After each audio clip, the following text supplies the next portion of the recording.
Macron basically is like, look, either way this goes, I come out on top. Yes, I think that was very much his thinking. So either he gets this kind of grand coalition of the center, or someone wins. And someone in his mind was most clearly the far right, so the Rassemblement National. And if they had won, then yes, taking part in government is risky business. There's no job in politics in France that's more unpopular than that of prime minister. If you're the prime minister, it ruins your chances of being elected in the future, right? It's not a good job to have in politics because you're exposed to the reality of ruling, especially if you have a very narrow majority, or indeed if you're in a minority government. And Macron clearly thought, well, if the RN wins, then it's going to be very difficult for them to recover in 2027 when we have the next presidential election, in which he cannot run unless he changes the constitution. And I think the more political chaos there is, the higher the possibility that the constitution gets changed.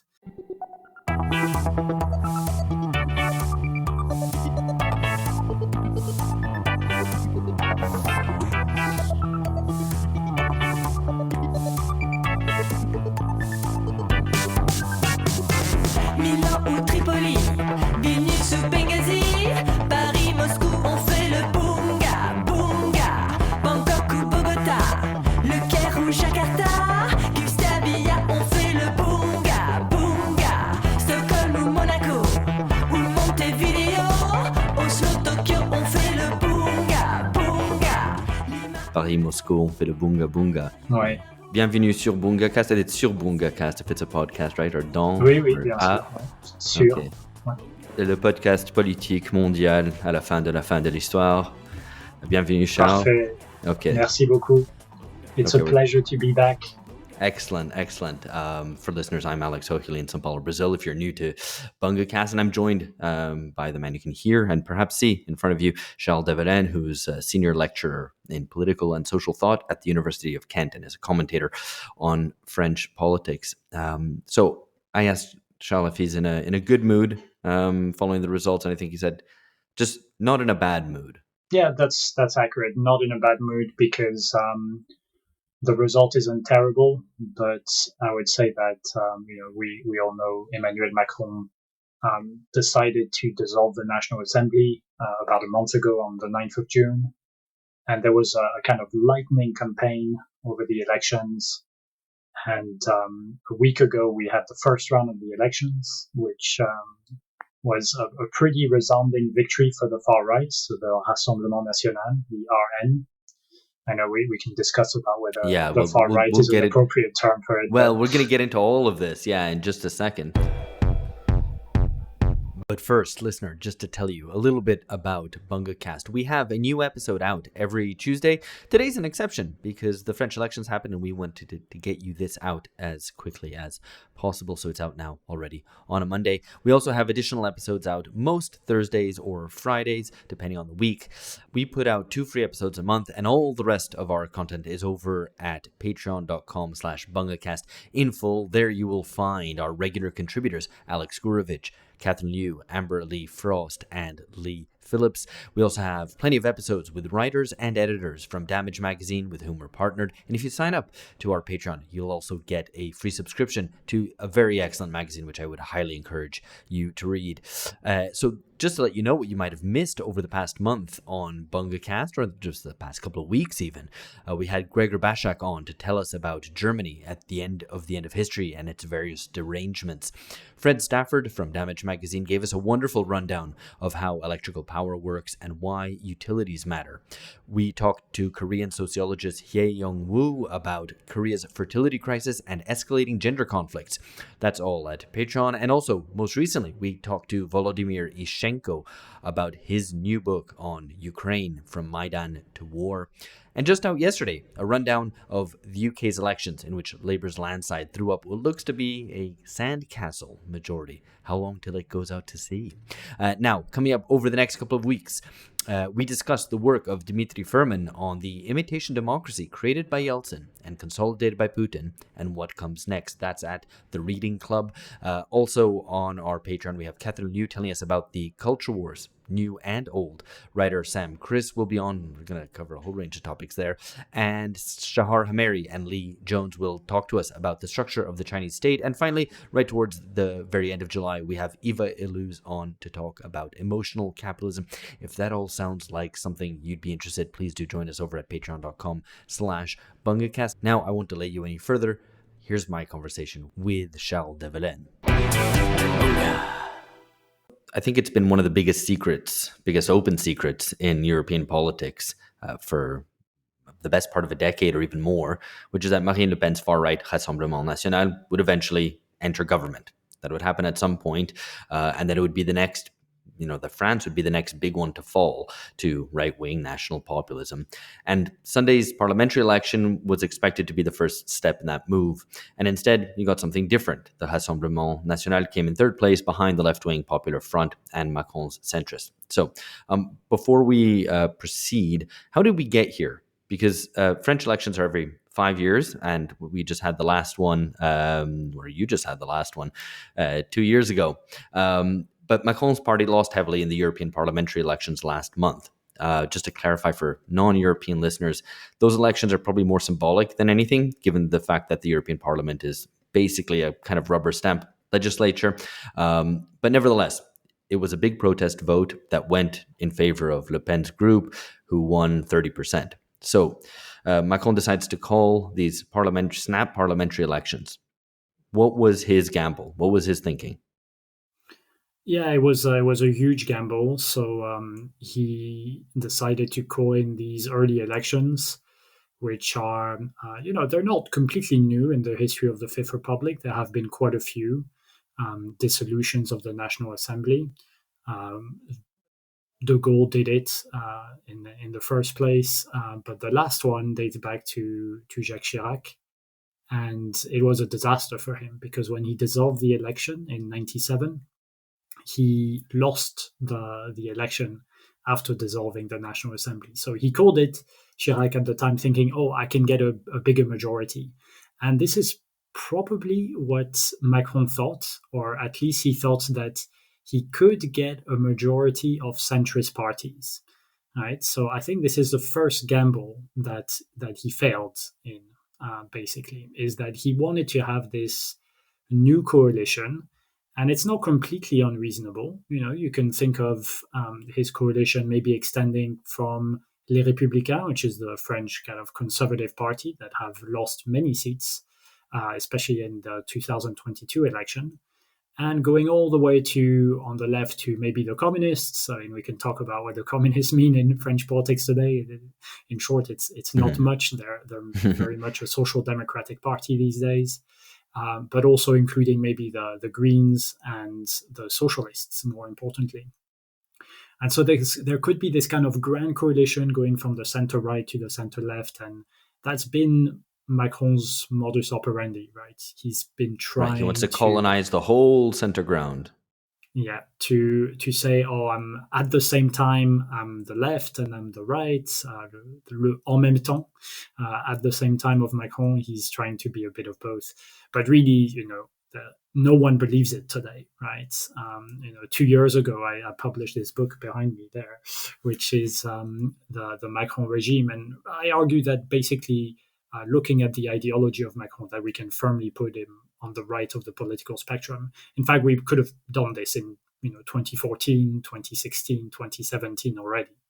But I think it's very clear that he's much more on the right than he pretends to be. But generally speaking, he has been kind of trying to rule a form of center ground, center right maybe.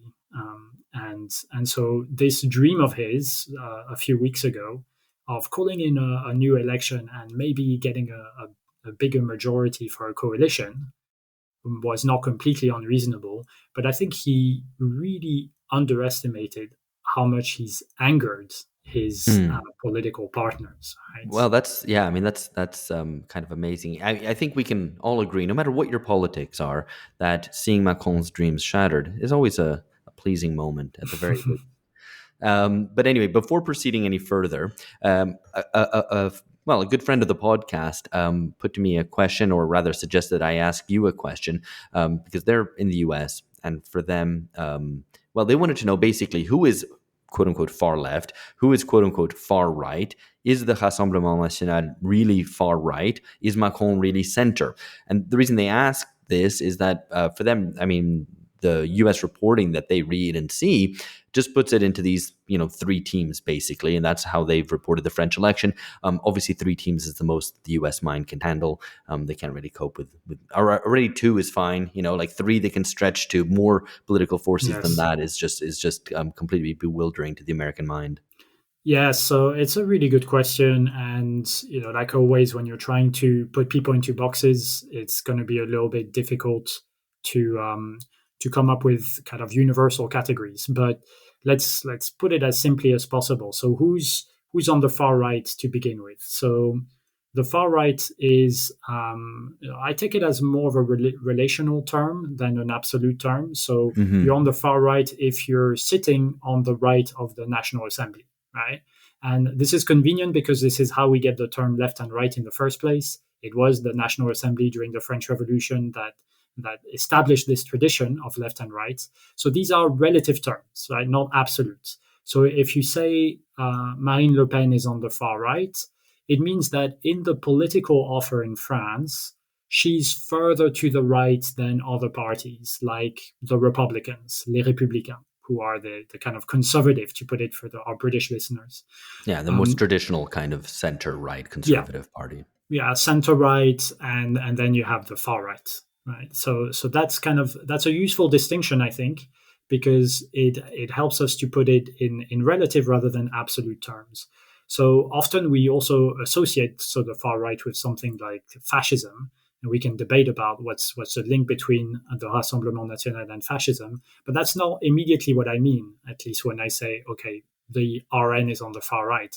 I mean, they're further to the right? That's what I mean. And so if you apply the same logic to the left, then you can say there are also political offerings in France that are further to the left than others. And ironically, I think here, this is where the difference becomes interesting, is that we often think of La France Insoumise, so often LFI for short, with Jean-Luc Mélenchon at its head as the far left. But actually, there are offerings further to the left from Mélenchon. So you have Lutte Ouvrière and Nouveau Parti Anticapitaliste, so NPA and LO, that are which essentially are like Trotskyist or Trotskyist, come from Trotsky, yeah. So these are the far left, right? And then the contentious issue is, do you still include Mélenchon's party as the far left? Because it is further to the left than the socialists and the Greens that are, in France at least, slightly on the center left of the political spectrum.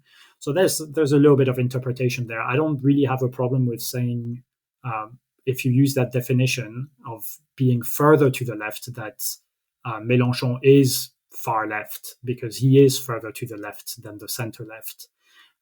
But I think his program is quite boring, right, in absolute terms. And that would be my first of many criticisms of Mélenchon, is that actually he's taken the teeth out of many of his policies. And so he's really a social democrat as well, right? So, sure, there's some colorful language being used in the National Assembly, and they sang the International after he tried to lead the crowd yesterday in singing the International after his victory. Yeah, but socialists can do that in France as well. That's not completely out of the picture. Oh, There's no, this idea absolutely, yeah. That it's part of a more like a wider left tradition. But there's no plan to take power over on undemocratic means or extra parliamentary means or anything along those lines, which would have been the case historically for the far left in France, right? So you can debate whether Mélenchon is on the far left. I use the terms interchangeably as long as it's clear that the far left is further to the left. I think it does apply to Mélenchon as well. So your listeners will make up their own minds, but I tend to use the term also for LFI. So, and as to Macron, I mean, I'm sure listeners will know, but Macron comes out of originally the Socialist Party, albeit, the left component and center left there is probably quite weak. It's like if the Socialist Party and the socialist tradition has always been called kind of pink or pinkos, then it's a pink that's been in the wash quite a lot. So that's where Macron comes from, but then tries to conquer the center ground, and obviously I think by this stage most of the French population would understand him as not being just dead center, but to a certain extent kind of on the center right, or perhaps I'm misguided in that. What do you think? No, absolutely. I think there are only a few on the liberal center, mostly in the English-speaking world, that hold on to this notion that Macron is a centrist. In France, everybody understands, and everybody understood quite quickly in his first presidency, that he was actually on the right, on the center right of the political spectrum. I mean, some of his first measures were obviously on the right on economic terms. So he abolished a tax on wealth that had been introduced by the socialists in the 80s. And he also introduced a flat tax on dividends from capital. So these are two taxes that really affect the top 1% of earners. Right? So he was immediately labeled as the president of the rich, because that's who he favored. Economically speaking, he gave them huge fiscal advantages, gifts in a sense, and then went on to say, oh, well, now the state has no more money, so let's privatize public companies and let's cut social services because we've run out of money now that we've stopped taxing the richest 1% in French society. So immediately it was clear that he was following a center-right policy, that he was following in the footsteps of people like Chirac, for example, who was a big advocate of privatizations, and that he wanted to undo some of the taxes that were introduced by the socialists, so the center-left reading. So, I mean, obviously, and being a president of the rich also bears out in terms of voting patterns. It correlates, quite clearly. The higher up you go in the income scale, the more you get votes for Macron, broadly speaking. But yes. I'm something which I haven't actually thought of myself is, how does the Rassemblement National, how does Le Pen's group see Macron? Right? Do they see him as being on the right as well as them, or do they see, because in I think in certain regard, Le Pen's group is to the left economically of Macron, probably, but obviously Macron is kind of culturally liberal, metropolitan, etc., which expresses different cultural values, obviously, to what the Rassemblement National do. So how do they perceive Macron? Yeah, it's a really good question, and I think I'll differ from your interpretation slightly here, in that I think the RN likes to pretend to be on the left economically, but isn't. So when you look at their voting patterns, because they have members in the National Assembly, so we can look at what they actually voted for, then actually they didn't vote for redistributive patterns that are typically associated with the left, that otherwise they say they would vote for. So they refused to, for example, to vote against the pensions reform that Macron pushed through. So they were very happy to see it go through. And in fact, when Bardella was running, so Bardella was a candidate for the RN this election, he basically said, "Oh, we will postpone undoing that reform." So clearly, this is, even if before the election he's postponing undoing a reform, that means after the election it's never going to happen, right? If you don't even make it a pledge, I mean, even a pledge is barely believable in politics, but if you don't even make it a pledge, then you're never going to do it. So the RN pretends to be on the left economically, but actually they're not. And I was criticizing Mélenchon for having taken some of the teeth out of its policies, but you could say the same about the Rassemblement National, in that a lot of the kind of left economic teeth that were in their program in the past are not there anymore. And so they have softened a lot on these issues.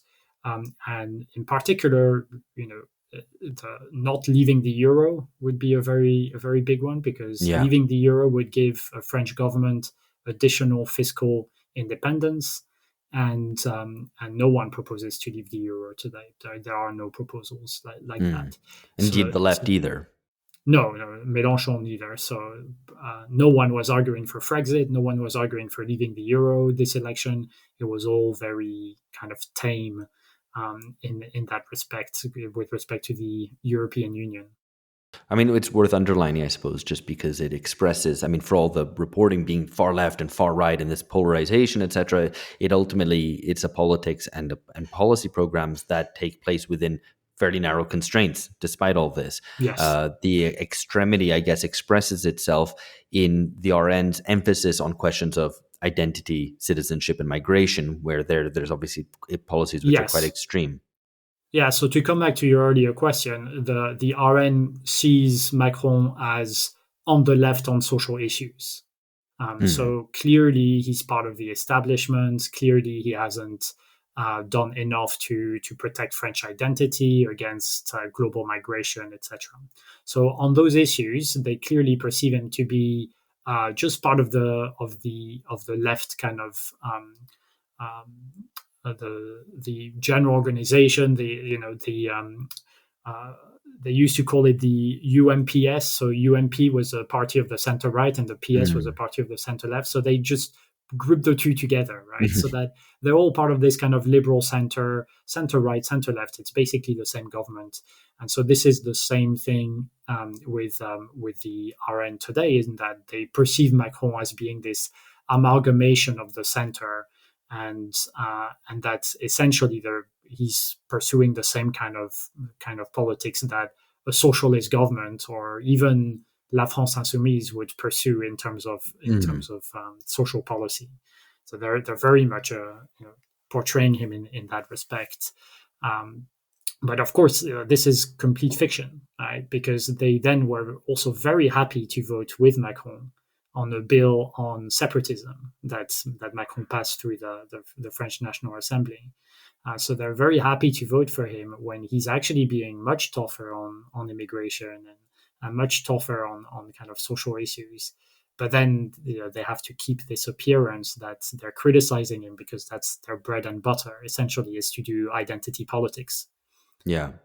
Yeah, I mean, it does create a situation in which, I mean, these questions of perception and political relationality are relevant because there's a lot of kind of they're all the same going on in terms of portrayals, and actually, when you get down to it, there is not such huge divergence in policy programs, even from La France Insoumise all the way to Rassemblement National. For all the talk of for all that this might be divergent from the kind of neoliberal center's idea of what politics should be like, it's also not that extreme either. Probably worth absolutely. And so even you look at the people are saying that the left has won, the NFP has won, but that's also not quite true, right? It's also not quite true that it has won yesterday. It has let's get into the election results themselves.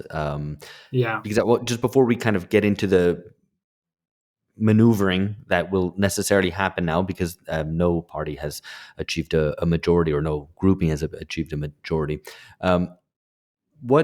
Before we get to that, what was Macron's ambition? So he wanted to basically, as far as I understand it, Macron kind of thought it was a win-win, because either he wins in the election and gets a majority, or he's able to, and RN win, that they maybe have a prime minister and become exposed in government and shown not to be able to rule, or in some ways become domesticated and then stop being really a receptacle for protest votes. So, I mean, is that right? The characterization that Macron basically is like, look, either way this goes, I come out on top.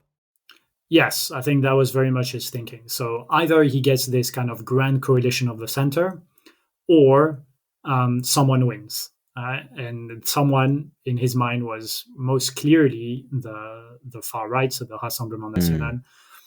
And if they had won, then yes, taking part in government is risky business. There's no job in politics in France that's more unpopular than that of prime minister.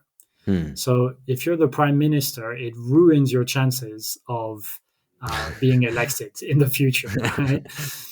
There are, of course, notable exceptions. Chirac was prime minister and he managed to get elected as president, but he had a quite long break in between. So it's not it's not a good job to have in politics because you're exposed to the reality of ruling.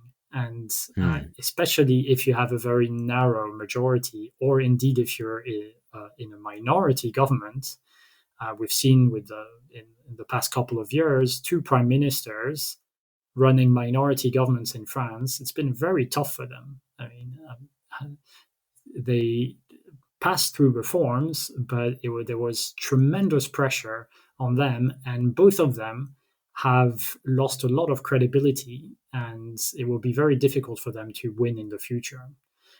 So I'm talking about Elisabeth Borne and Gabriel Attal, so the last 2 prime ministers. It's going to be very difficult for them to recover from this exposure to power. And Macron clearly thought, well, if the RN wins, then it's going to be very difficult for them to recover in 2027 when we have the next presidential election, in which he cannot run unless he changes the constitution. Maybe we'll get to that, but the odds are quite low, but not impossible, right? And I think the more political chaos there is, the higher the possibility that the constitution gets changed. So that could be his third option, is that, okay, I create enough chaos that we need some kind of constitutional change because there's a crisis, constitutional crisis. And then he becomes, again, the savior of the Republic. Right? He saved the Republic twice from the far right. He could save it a third time. So that could be part of his thinking. You know, if you're thinking in terms of 4D chess, right? So like complicated moves for several years down the line. He could be thinking, if there's enough political chaos over the next year or two, then people will call on me to change the rules of the game. And then he can change the rules of the game, not necessarily to be elected a third time. I mean, he could potentially, but I'm not even sure that's what he would want to be doing. But at least to be this kind of figure remembered for having brought the nation back together. Right. I mean, and in, I guess, trying to game out all these scenarios and figure out kind of who won and who lost, because, again, no one achieved an overall majority. You can kind of go, well, okay, Macron's gamble kind of paid off. I mean, he didn't, he's okay, I think. For the RN, they obviously did much worse than expected, and I'm maybe listeners can find those videos that are circulating online of like kind of RN parties or groupings kind of watching the results come in and the watching people's like smiles fall from their faces and the disappointment. It's kind of enjoyable, which is why they're circulating so much. But despite that disappointment, they expected to come in first at least. Despite that disappointment, they can say, well, they don't fall for Macron's trap now. Right, there's not going to be an RN prime minister. They're not going to be domesticated or exposed by the process of being in government, of being a kind of not directly elected prime minister, which carries all the kind of problems that you've been spelling out. So you can say the RN's like, well, okay, actually, we can, we'll still keep building to fight for the presidency at the next general election, and then it leaves the left, and then. I don't know, how does the left read this? Because they would be in pole position, presumably, to throw up a prime minister, to have a prime minister selected. But there's a lot of internal wranglings. So maybe tell us, first of all, kind of what the composition of the new Popular Front looks like, and what this means, who comes out in first. You have Jean-Luc Mélenchon, who's probably the most important figurehead of that whole coalition, but at the same time didn't come out or doesn't even have a majority within its own coalition. So how does that work? Yeah, so you raise an important question, which is who has won the election, and I think we can safely say that no one has. So we can say who has lost, and that's Macron and his allies, because they lost 95 seats in the National Assembly, so this is huge. But it's only a relative loss because no one else has won. So no one else has a majority. So I don't have the exact numbers in front of me, but it's something like 180 something seats for the Left Alliance, and these are 4 political parties. Right, so we have La France Insoumise, so the far left.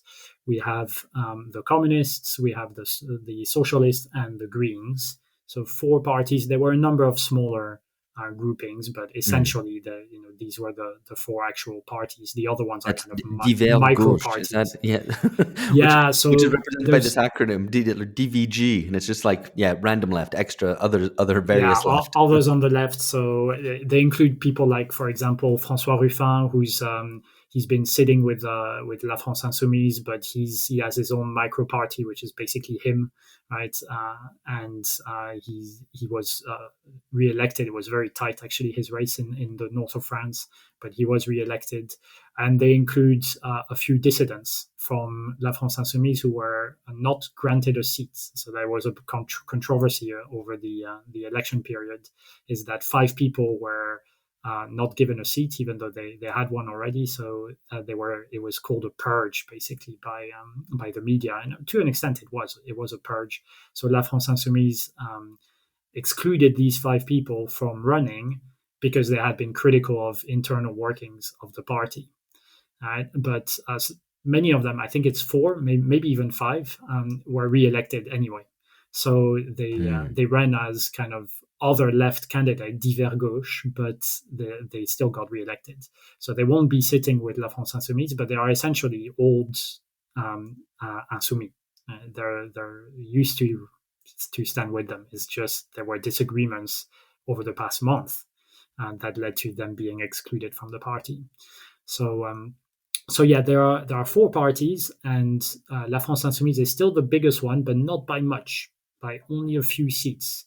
So the big winner on the left have been the socialists. The socialists were almost wiped out by Macron in 2017 and 2022. They lost many seats. Historically, went from hundreds of seats in the National Assembly to a few, right? And now they have over 60. So they're just slightly behind La France Insoumise. But actually, if they say, well, us and the Greens or us and the communists were bigger than La France Insoumise. So two groups can actually team up against the other within the left coalition.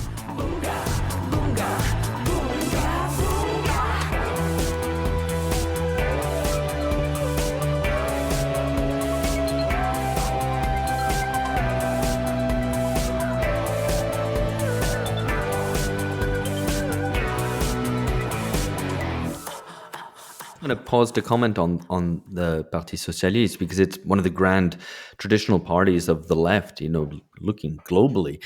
And they were one of the great victims of what was called PASOKification, to take the term associated with the Greeks, the Greek Socialist Party, which got completely wiped out. And the Parti Socialiste underwent the same thing. They even had to sell their headquarters, right? I think, or had to mortgage it. Yeah.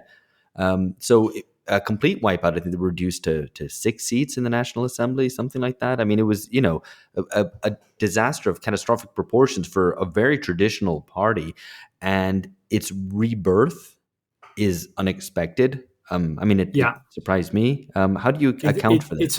It's a bit unexpected, but so the Socialist Party had one huge disaster that happened to it, which was François Hollande, right, president of France between 2012 and 2017. Before that, general secretary of the Socialist parties for decades, I think. And François Hollande was catastrophic. I mean, he didn't even dare to run again in 2017. He's single-handedly the person who's responsible for Macron, not only because he appointed him as a minister, but also because he withdrew from the presidential race. He didn't even dare to run. And so he ran on a kind of, he's a bit like Keir Starmer, that would be the closest comparison. No. He ran on a kind of very, very centrist line within the Socialist Party. He did very little. I always liked, I think a few years ago, now it's a bit late for that, but I always like to ask people in the past, what did François Mitterrand do? Right? Either good or bad, what did he do? And people really struggle to find something. He did one thing, right, which is gay marriage in France. Sorry, you said Mitterrand. Did you mean Hollande? Oh yeah, Yeah, François Hollande. Sorry. No, Mitterrand did many things. Sorry. So yeah. So François Hollande. Did I say Mitterrand? Yeah. But Apologies. I kind of like where it was going. Like, well, maybe okay. Where are you going with this? No, go. No, there's a different story for Mitterrand for sure. But so François Hollande was so he did almost nothing for France, right? So that's the moral of the story, is that François Hollande only passed gay marriage, which was passed at the same time in the UK by the Conservatives, and that was his big achievement. So it was a disaster for the Socialist Party, and so the Socialist Party essentially didn't recover from Hollande, and Macron did his best to really crush it. It was ultimately saved in 2022 by the NUPES. So this is the ancestor of the NUP. We had the new Popular Union for Economic and Social Issues in 2022, which was kind of also an ad hoc alliance of the same parties on the left in France. So the communists, the Insoumis, the socialists, and the Greens, and they developed this alliance, and through this alliance, the socialists managed to gain a few seats, basically. So they were saved essentially by their arch enemies on the left, which were the Insoumis. So the Insoumis saved the socialists in 2022 from, as you were saying, bankruptcy, essentially. So there were talks of the Socialist Party actually having to go bankrupt. And they were barely saved from bankruptcy by the Insoumis. And now they've actually recovered. They've recovered because they had a good score in the elections, in the European elections. And so they were able to bargain with the Insoumis in the 5 days that they had to create this new alliance. They were able to bargain for more constituencies. So even though La France Insoumise had the most people standing in the June elections just now, June and July elections, they actually the socialists did really well. Right? So they recovered the most on the left. So I mean, that's in a certain light, that's pretty damning of the left, of the Insoumis, to have rescued the Socialist Party when it was dead, effectively near death. And maybe I want to push that line of thinking a little bit further, because in this election now, did this new grouping, so it's not NUP anymore, it's the New Popular Front, did that coalition actually save Macron? Because they entered into a tactic of non-compete agreements with Macron's grouping, with Macron's coalition, to keep out the Rassemblement National. So I think, as I understand correctly, and this happened largely across France. I don't know to what extent. Maybe you can tell me. But that basically, if there was a first round where the RN came first and Macron's group came second, and third came the left would drop out. So and vice versa, in theory. That plays a role effectively of saving Macron's skin. Yes. So is the left guilty of that? Yes, absolutely. So the Macron was absolutely saved this election by the left for the third time. Right? So the first time was in 17 during the presidential election, second time 22 during the presidential election, and third time 24 during the legislative elections this time. So the left is responsible for the really good score of Macron's coalition, Ensemble, which includes his party plus a couple of others. So yeah, absolutely, the left saved them. The left saved the bourgeois bloc, essentially. Because I like to call this bloc the bourgeois bloc, because I think it represents a very stable but minoritarian electorate, which is about 20 to 25% of the French electorate, that are very loyal to Macron. Right? They're mostly people with a generous amount of wealth and retirees. Right? So these people are very, very loyal to Macron. And they will vote for him repeatedly. So he has a base. He has a very strong base that he's managed to take from the center right and the center left from 2017 to 22. But really, this was about to collapse. But the Republican front saved Macron's allies in essence. I say saved, but they still lost 95 seats, so it saved them from being completely wiped off, which was one of the possible scenarios. So without this kind of transfer of votes in the second round, they could have been completely wiped off, like having maybe a dozen seats or so, instead of about 150. So that would have been a huge difference. But this also helped the left. Right? So the left also gained seats thanks to Ensemble voters. So we have early figures done from the polls, which is about 3 out of 4 of people who voted for the left then transferred votes to Macron, whereas it's 1 in 2 for Macron voters transferring votes to the left.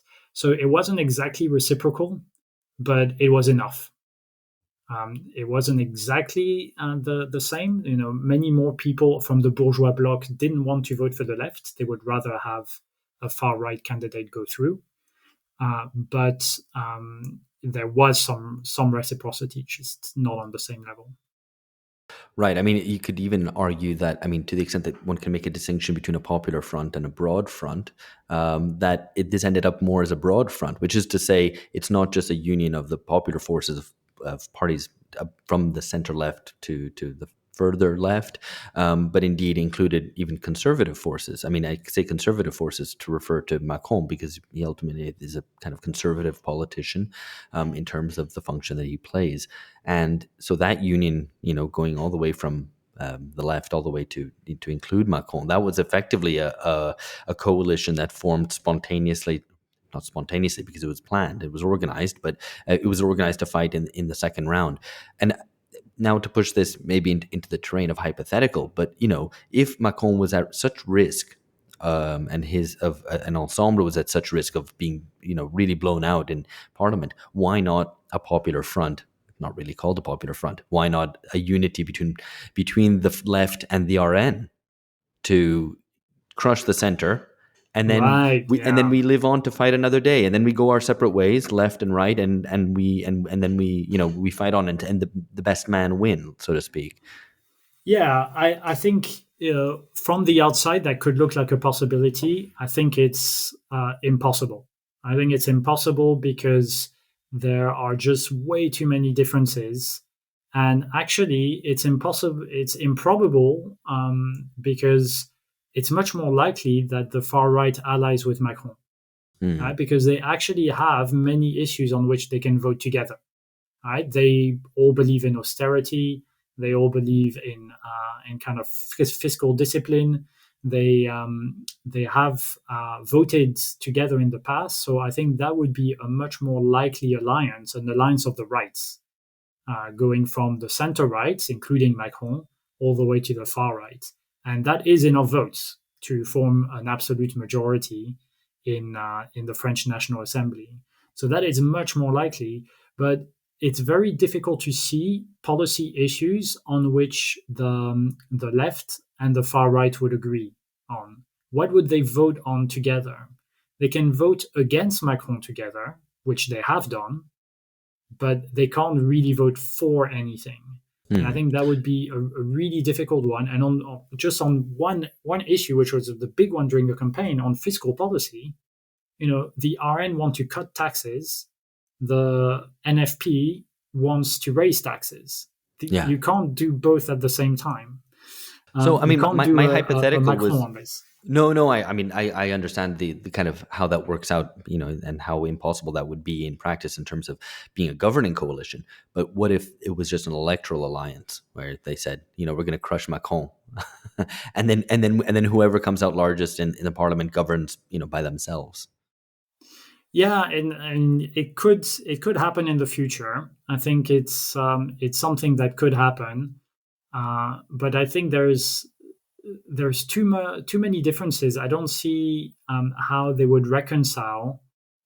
They're kind of, even just on the identity politics. I mean, they're so opposed to one another that it would be an odd couple to have. Now, I understand that for an electoral coalition, you don't necessarily need to agree on everything, But I just don't see how, after all these decades of basically the left voting against the far right, they would vote with them. Oh, yeah. And then especially today, as politics is so kind of symbolic and wrapped up in kind of cultural issues, that kind of signaling of we're not those types of people, and the others going, Yes. we're not those types of people, it makes it very difficult for respective parties to hold their nose and go, yeah, we're going to ally with these people who we hate because we need to get rid of the one who's in power. And anyway, that might be, I think, indicative of the way that politics is and the way that it's kind of stuck, that there's no one able to break this impasse.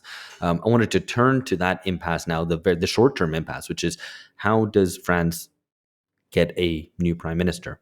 And what is the process which will it's very, choose one? very easy, actually. I mean, in theory, the president appoints the prime minister. That is what the constitution says. So he does not have to have then a vote in parliament to confirm the appointment. So he just appoints. If he decides to appoint anyone as prime minister, that is who the prime minister is. Then the parliament, the National Assembly, can convene and do a vote of no confidence. So they can reject the prime minister. But there's no confirmation vote. So the moment the president decides someone is prime minister, they're prime minister. So it's a very simple process. Of course, in politics, nothing is quite that easy. But it also means that last night, so on Sunday, the prime minister said he would resign on Monday morning. He did resign, and Macron refused his resignation. So Gabriel Attal stayed on as prime minister because the president appoints the prime minister. So he could decide, for example, to appoint Jean-Luc Mélenchon as prime minister, which would enrage his partners on the left, right? But that is his prerogative. Now, of course, he said that he didn't want to ally with the extremes, etc., etc. But that would be a very sly move on his part. I mean, you could kill he could really screw over La France Insoumise by choosing Jean-Luc Mélenchon like that, especially them not having won the election. I mean, not having won a majority in the National Assembly, and not even having a majority within the left. That could really screw things around, I guess, and just in general, and potentially screw over Jean-Luc Mélenchon. And I mean, he's not going to select someone from the RN as prime minister either. He could presumably select, some kind of unifying, quote unquote, unifying centrist figure. Yes. So he could appoint a unifying centrist figure, or one of the ideas that's floated around is a kind of technocratic government. So you could appoint someone who is not a politician to become prime minister, so that they can run the affairs of state until a next election can be convened, which is in 1 year. So this would be the, I mean, I joked with you on Twitter earlier, the Italian solution, tried and tested solution in Italy, which always results in a right-wing populist government ever further to the right each time in opposition to this technical government, which is brought in to save Italian quote unquote democracy. So that would, I mean, if that were to happen in France, I think this hasn't been done before in France. It would, I mean, following the historical pattern of it being done elsewhere, in particular in Italy, this would suggest that would work very much to the favor of the RN, who could stand in opposition. Yeah, I think so, absolutely. Because who would he appoint? What kind of person would he appoint? So it could be someone like I don't know, Christine Lagarde, for example, just off the top of my head, but someone who isn't IMF, a politician, but is linked to international financial institutions and not exactly a very neutral person either. So he could appoint someone like that, or he could appoint someone like that who's been on the left of the political spectrum. Right? There are plenty. I'm thinking Dominique Strauss-Kahn, who was in the same position as Lagarde before her. It wouldn't be him, but someone along those lines. Kind of a good technocrat. So he could do something along those lines.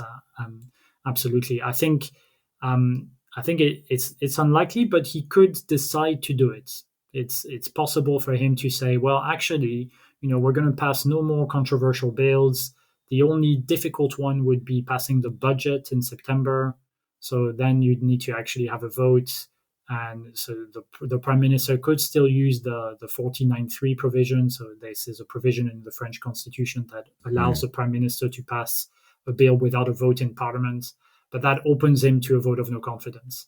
So him or her. So it's, this has been very controversial. It's been very controversial. It's been used widely by governments on the left and the right. So it's not going to be a unique case in French politics. I think if, on the other hand, he decides to appoint whoever the left decides is their candidate for prime minister, it hasn't been decided when we speak, but they said they would decide it this week. So if Macron decides, okay, I'll appoint that person, but with a minority government, then they will have to use that provision to pass any laws through the National Assembly. And they will be immediately vulnerable to a vote of no confidence. So you can imagine, from their program, the Left Alliance saying, we are going to introduce a tax on the super rich. And you can imagine, then the Macron's alliance, Ensemble, deciding, well, we're going to vote a no confidence vote on the left-wing government, and it collapses. Right? So it could be a very short-lived government, essentially. It could fall on the first bill that they propose. Wow, right. So, I mean, it looks like it's going to be turbulent, and by what you're saying, it seems like a new parliamentary election next June seems like a fairly reasonable bet. Yes, I think so. I think if you were to put some money on it, it'd probably break even. At least, I think it's fairly likely. There are a number of scenarios where it doesn't happen. It could be that actually, there is this kind of grand coalition of the center. I doubt it, but it could happen. It could be that a left government survives because it has some kind of agreement with the with Macron's camp that they don't vote for a notion of no confidence, and then the nationalist bloc, the RN and its allies, wouldn't have enough votes in the National Assembly to make the kind of the left government fall. So there could be a kind of agreement, but that would be changing the promises of the left bloc, because they couldn't pass everything and then expect the Macron camp to not vote a vote of no confidence. So they'd have to make some compromises on their program, essentially, if that were the case. Yeah, I mean, it is a curious situation, I think, where it looks like there are very good reasons why neither the extremes would actually want to be, want to have a prime minister, and the center probably would be happier to be handed the reins. But as you say, it's kind of to a certain extent, a kind of kiss of death to be to be given the prime ministership. So it's like it's a curious situation post election that everyone might be kind of like, well, let's just step away and let the chaos do its thing. I want to maybe try to put this into some historic context. I did have a question maybe about Macron's party and how that holds together. I don't know if you have any thoughts on that before we move on to the kind of maybe more historical comparisons. Yeah, maybe for Macron's party, I think because he's been on the decline for the past 2 years, did not very well in 2022, and it was quite catastrophic now in 2024. I think the test was always going to be, is Macronism going to survive Macron? Is there going to be a kind of bourgeois bloc of the kind that he created after Macron is gone in 27, when he can't run again? And I think we have our answer now, is that it's very unlikely. I think it will collapse. And we've already seen not only his prime minister, Attal, but also his former prime minister, Edouard Philippe, who's criticized him very harshly during the campaign and once the results came in. So I think the kind of Macronism at the center has already collapsed, and I don't see how he can fix it within the next 3 years. He's talented, so who knows? Maybe he'll find a way. But I think his party will not survive the end of the presidency. I mean, that's really interesting. Because Macron is the quintessential, indeed the archetypal yuppie populist, I think. There are other Yes. similar formations elsewhere in Europe, but nowhere that's been, or no one who has been as successful in creating this new kind of centrist party, which runs against the existing center left and center right and actually defeats them. Yeah. Now, as he's been in government for a long time, he no longer really has many populist features. As you've been saying, he kind of is clearly identified as a figure of the establishment center right, and the populism, such as it is very much pushed to the background. But what's interesting, just to finish off this thought, Macron's populism characteristic of his party is the fact that it's flimsy and it won't survive his leaving government. Yeah, so we talked about the far right and the far left, but Macron is the far center. He's the third extreme. He's collapsed the intermediary bodies of French politics, and consciously so. So he wanted to crush the political parties. So we talked about the collapse of the PS and Les Républicains, the center left and the center right, and that was his design. Right? That wasn't by accident. He wanted to collapse them. And he's ignored the trade unions. And one of the things that was extraordinary during the pensions reform is that the unions agreed. Right? This is unheard of in French politics. French unions never agree with one another because they have very different ideological positions. Right? So to get the CFDT and the CGT to agree with one another is quite a feat, right? To unify the unions, the old kind of Christian union, and then the old communist union. Now they have different labels, but essentially, they maintain the same constituencies. Was extraordinary on Macron's side that he managed to unite them against him, and that's because he chose to completely ignore these intermediary bodies that typically enter negotiations with the government. When it comes to pension reforms, they will point out the inconsistencies in the policies, the problems that are going to arise, etc.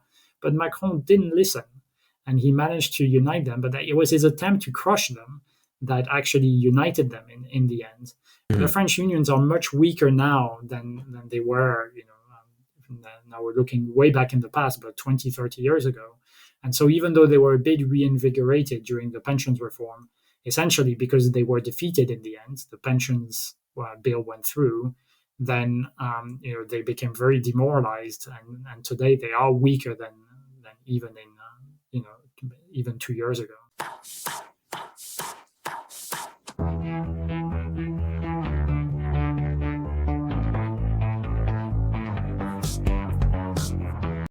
No, that's very interesting, and you understand why Macron gets attacked as being high-handed and arrogant. At the same time, some of these moves and maneuvers of his pay off. They work. He's able to defeat his enemies or, conquer ground which wasn't entirely his and make it entirely his. In other cases, it kind of blows up in his face, or he creates enemies unnecessarily, etc. So, I mean, it's as a kind of mode of rule, I think it's kind of interesting and distinct insofar as the character of a lot of politics today is, kind of often get stuck and what. Yeah, go on. Yeah, just to conclude on this thought, but then he's achieved his purpose, right? The PS and LR are gone. They have 60 members in the National Assembly each. So they're not great, right? For parties that used to be in power for almost 60 years, or almost 70 years, rather. And the unions are weak. So now he's achieved his purpose. What is left for Macronism once this has been achieved? Once the parties of power are gone and the intermediary bodies of politics are weak, he's achieved what he said himself to do. And so it's normal that Macronism dies after him, is that he's actually achieved his goal. He's done what he said himself to do. And now we have a much more divided France thanks to him. No, fascinating. Just to conclude, I think, then, I wanted to kind of put this in some historical context to try to understand where we are. Some of the commentary I've seen has said, this is now back to cohabitation, to having a president from one party and a prime minister from another. It's back to maybe the post-war pattern of French politics. The FT's Europe editor even ventured France seems to be turning the clock back to the Fourth Republic, the politically volatile post-war period when the presidency was weaker and a raucous parliament was supreme. I'm going to guess that you don't buy that interpretation, but I mean, how would you kind of situate us historically? Are there comparisons to be made? Yeah, so we are in a new situation. So there is an element of the new here, which is that we have a potential minority government that is from a different party than the president. So we've had minority governments of the same party than the president, but not really a minority government of a different party. But if you look at the creation of the Fifth Republic all the way back in 1958, it was designed to give a prime minister enough power that they didn't need parliament to rule.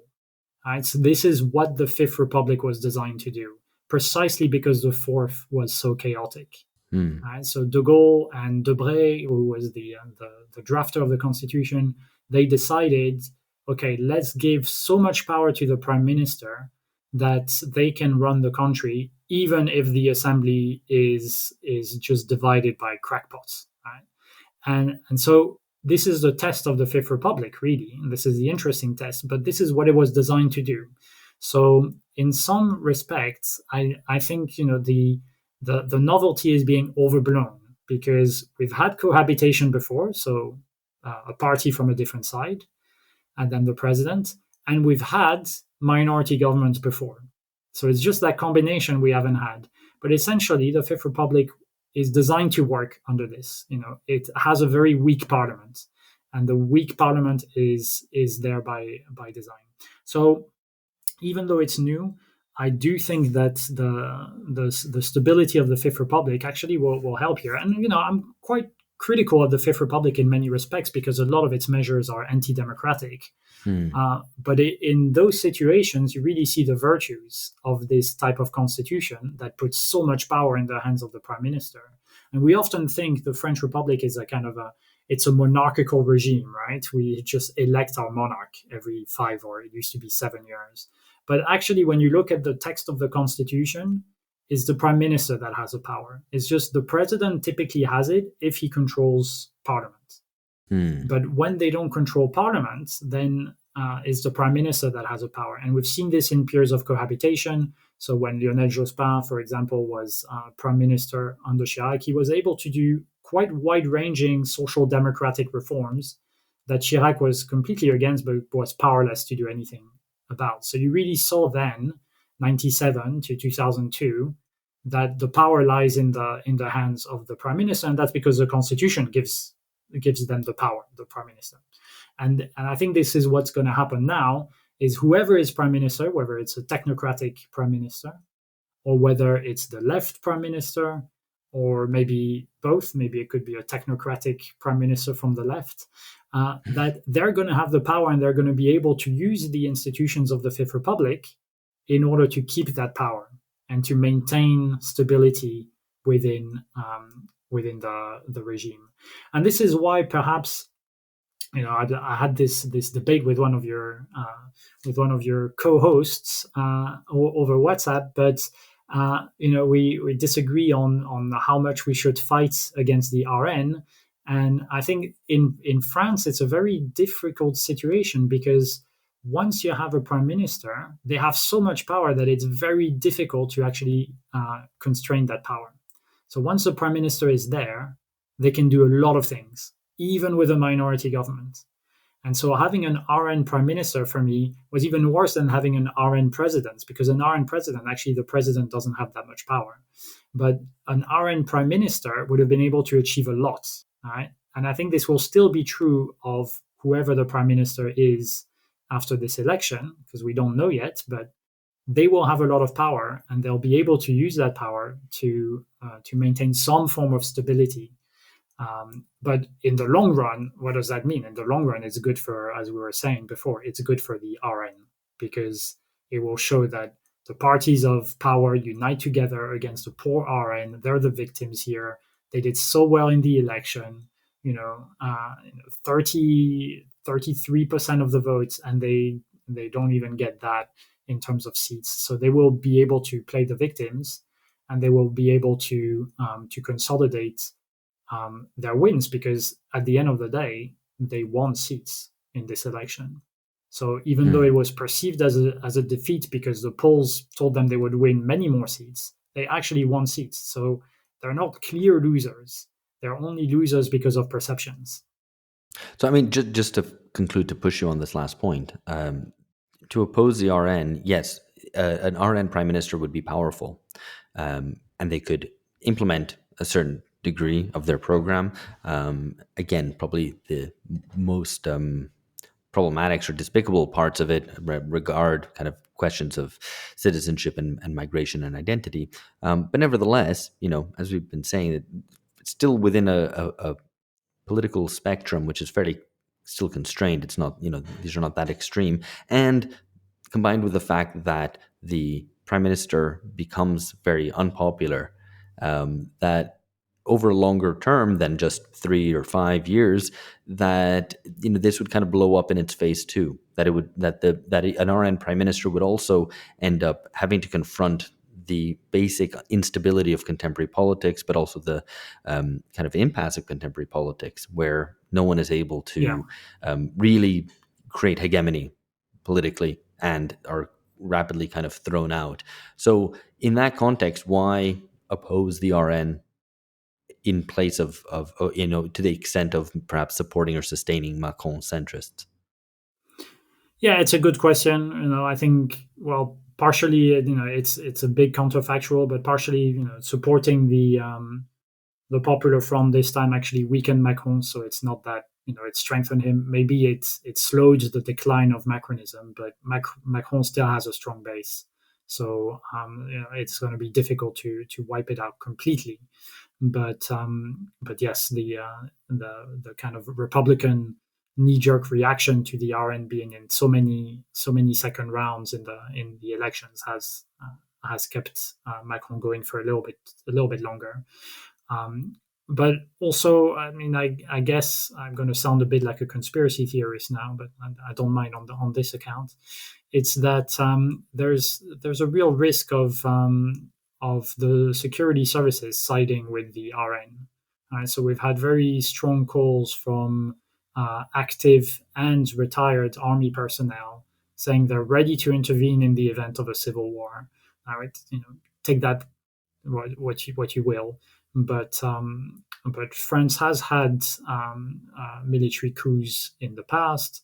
In fact, I would argue that the Fifth Republic was funded on a military coup, right? On the putsch in Algiers, and then de Gaulle craftfully kind of made his way to power by playing both sides, by talking to the generals, but also trying to be a member of the establishment, respected establishment.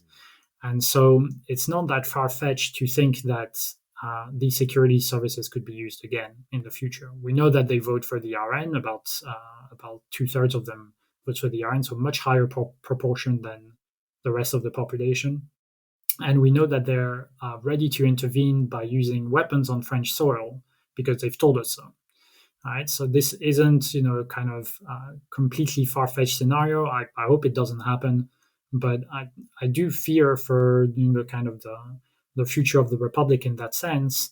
Not because I love every feature of the Fifth Republic, but because I think it is better than a military coup. Right, so whatever the imperfections are of the current system, it's better than having a military coup. And I think the odds of that happening are higher with the RN in power.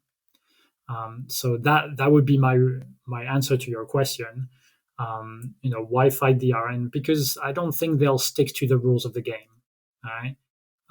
You can more or less trust Macron to more or less stick to the rules of the game, but you can't trust the RN to do the same. Mm-hmm.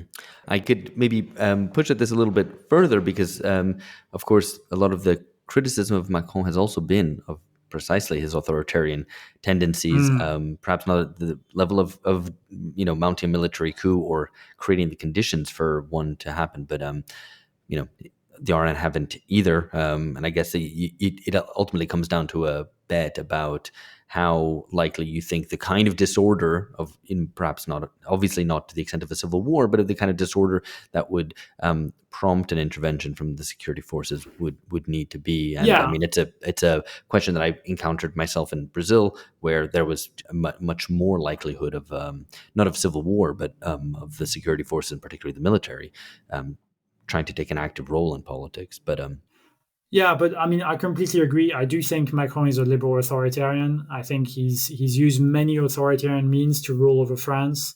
I just think it would be worse under the RN, even if it doesn't go all the way to a kind of military coup or a civil war. I think it will be worse. Right? It will be Macron, but it worse by quite some margin.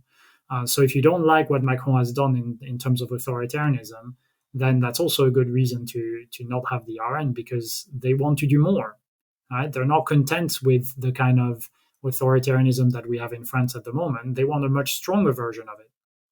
So that, then it's a question of preference. I don't think that Marine Le Pen, for example, is a fascist. I don't think she is. I think there are fascists in her party, but I don't think she is either. So I don't want to overstate the threat of fascism over Europe or anything like that. I think of it in much more practical terms, in much more kind of low-key terms. Like, is there a chance of the military being called in to quell protesters and firing live ammunition on protesters? I think that chance is much higher under Bardella than it is under Macron or Attal, or as terrible as the police have been in their handling of the Yellow Vest protests, for example. A police under an RN government would have been much worse. All right, Charles, I think we'll leave that there, but maybe we can say, same time next year? Yeah, why not? All right, thanks very much. Thanks for having me.